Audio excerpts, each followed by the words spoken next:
todos. Iremos iniciar agora a nossa segunda aula do curso técnico em manutenção automotiva. Estamos trabalhando com a disciplina de motores de combustão interna no ciclo Otto. A nossa segunda aula, ela dá continuidade à primeira e nela iremos falar um pouco mais do funcionamento do motor. Nessa aula, nós iremos compreender o funcionamento de um motor de dois tempos e algumas informações importantes como torque, potência, cilindrada e taxa de compressão.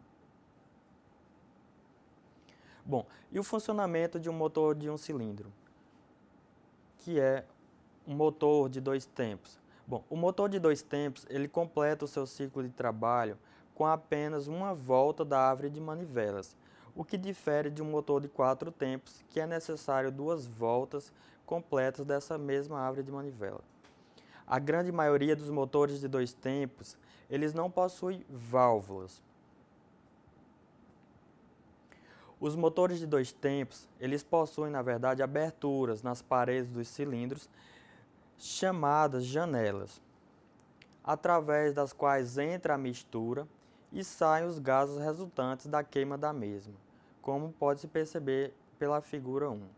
Alguns tipos de motores de dois tempos, eles possuem apenas uma válvula, que é a válvula de escapamento.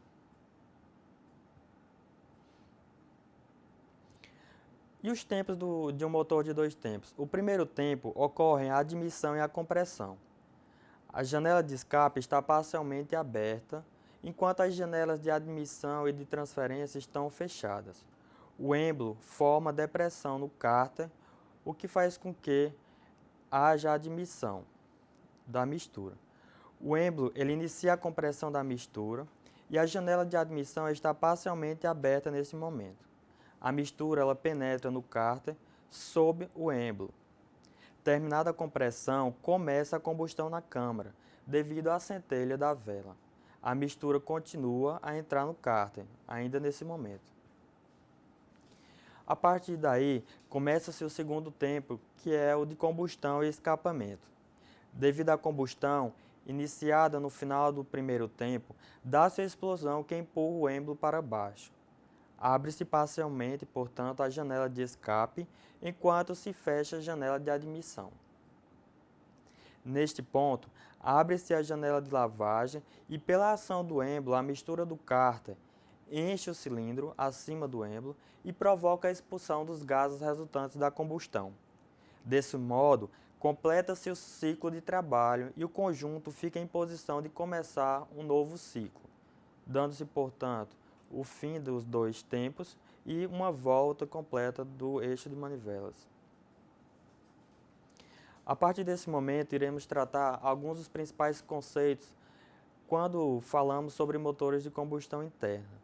O primeiro destes conceitos é o torque. A palavra torque significa torcer, basicamente. Portanto, em um motor de combustão interna, o valor do torque é igual ao valor da força com que a explosão empurra o êmbolo com a biela para baixo, multiplicado pelo valor do comprimento da manivela da árvore, que recebe a torção. Para se calcular o torque, utilizamos a seguinte fórmula. Torque é a força vezes o deslocamento. O torque, como é uma força, ela é dada em newton vezes metro. A força é em newton e a distância é em metros. Portanto, a unidade de torque no Sistema Internacional de Unidades é o newton vezes metro. O segundo conceito que iremos tratar é o de potência. A potência de um motor de combustão interna é o comprimento igual ao trabalho que ele executa em determinado tempo. A potência ela é calculada em relação ao esforço máximo que o motor pode sofrer dentro de um rendimento satisfatório. Geralmente, a potência ela é dada em HP, que do inglês significa horsepower. Um HP é igual à força necessária para elevar um corpo de 76 kg a uma altura de 1 metro, no tempo de 1 segundo, como pode-se perceber através da figura. A potência ainda, ela é todo o trabalho realizado por um corpo em um determinado período de tempo. Por exemplo, para que uma caixa fosse deslocada a uma distância de 10 metros, aplicando-se uma força de 100 newtons, foi gasto um tempo de 5 segundos. Portanto, foi aplicada uma potência de 200 watts quando nós fazemos essa conta de força multiplicada pela distância dividido pelo respectivo tempo, como pode-se perceber através dessa equação mostrada abaixo.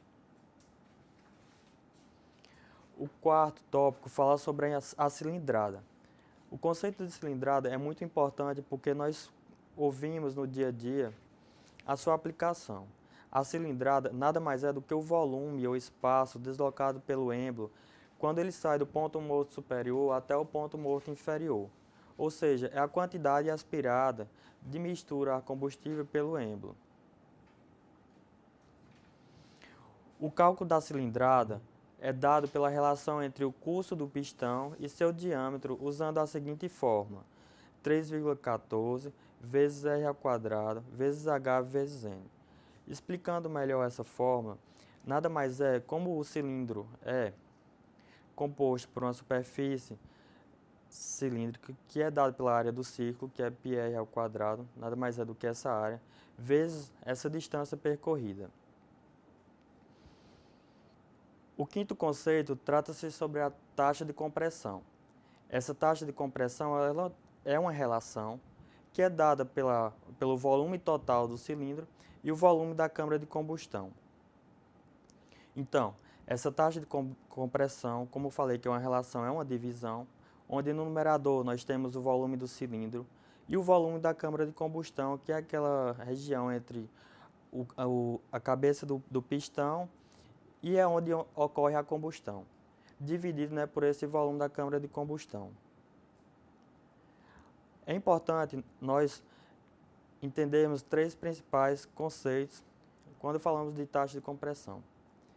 O primeiro deles é a taxa de compressão elevada. O que é que isso significa? Bom, otimiza o funcionamento a álcool, por exemplo, quando utilizamos o E100, porém existe a tendência à detonação com o funcionamento a gasolina, quando nós utilizamos o E22.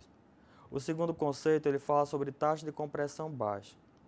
Otimiza também o funcionamento a gasolina, penalizando excessivamente o seu rendimento com maiores porcentagens de álcool ou álcool puro. Já a taxa de compressão intermediária, ela traz um melhor compromisso para todas as misturas de combustível, não alcançando o mesmo nível de rendimento das taxas de compressão dedicadas aos extremos de misturas. Há também uma relação entre o volume da câmara de combustão e a taxa de compressão. Nós podemos calcular o volume da câmara de combustão também pela fórmula, que é uma relação entre o volume da câmara de combustão e uma diferença dada pela razão de compressão menos a unidade. Aqui eu apresento algumas referências dessa segunda aula e encerramos por aqui. Meu muito obrigado a todos.